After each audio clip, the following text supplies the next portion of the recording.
নমস্কার বন্ধুরা, আমি ঋতু। আপনারা দেখছেন ঋতুর রান্নাঘর।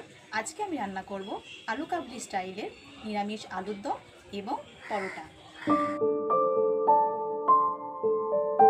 বন্ধুরা, প্রথমেই আমি দুটি আলুকে ডুমো ডুমোভাবে কেটে নিয়েছি। তোমরা এর থেকে বেশি আলু দিতে পারো। এইবার আমি আলুগুলোকে সিদ্ধ করে নেব। আলুগুলোকে সিদ্ধ করার জন্য পরিমাণ মতো জল অ্যাড করলাম। তারপরে দিলাম পরিমাণ মতো নুন। আমি এখানে 1 চা চামচ নুন ব্যবহার করেছি। এরপর অল্প ধনেপাতা, কাঁচা লঙ্কা, শুকনো লঙ্কা এবং আদা এবং হাফ টিস্পুন গোটা ধনে এবং 1 টিস্পুন জিরে ব্যবহার করেছি। তারপর ভালো করে শিলে বাটলাম।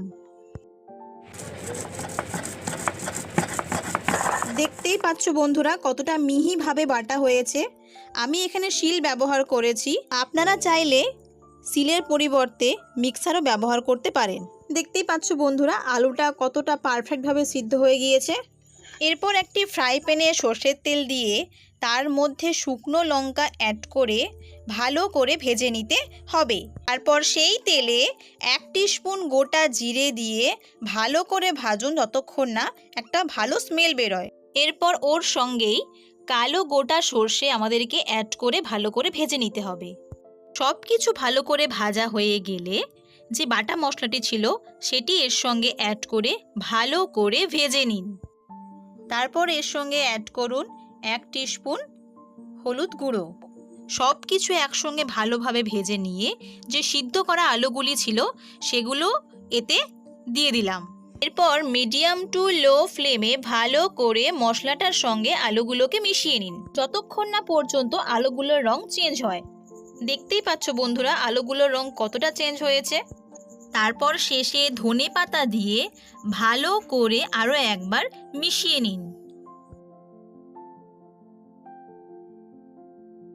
বন্ধুরা, এইদিকে এই তরকারিটা ঠান্ডা হোক, ওইদিকে আমরা গরম গরম পরোটা ভাজার ব্যবস্থা করি।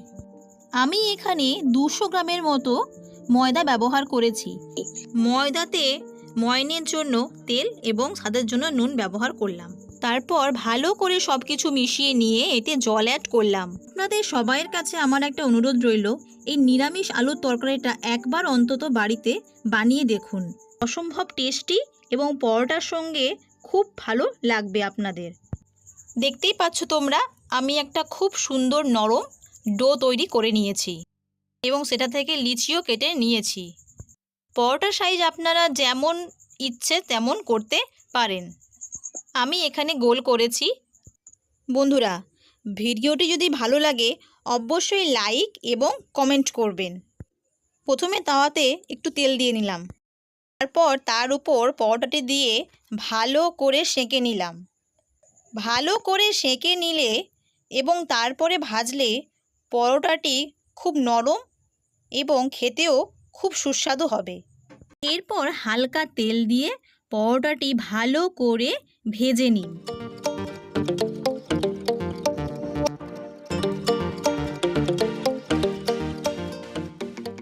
এরপর তরকারিটা ঠান্ডা হয়ে যাওয়ার পর লেবুর রস দিয়ে সার্ভ করুন।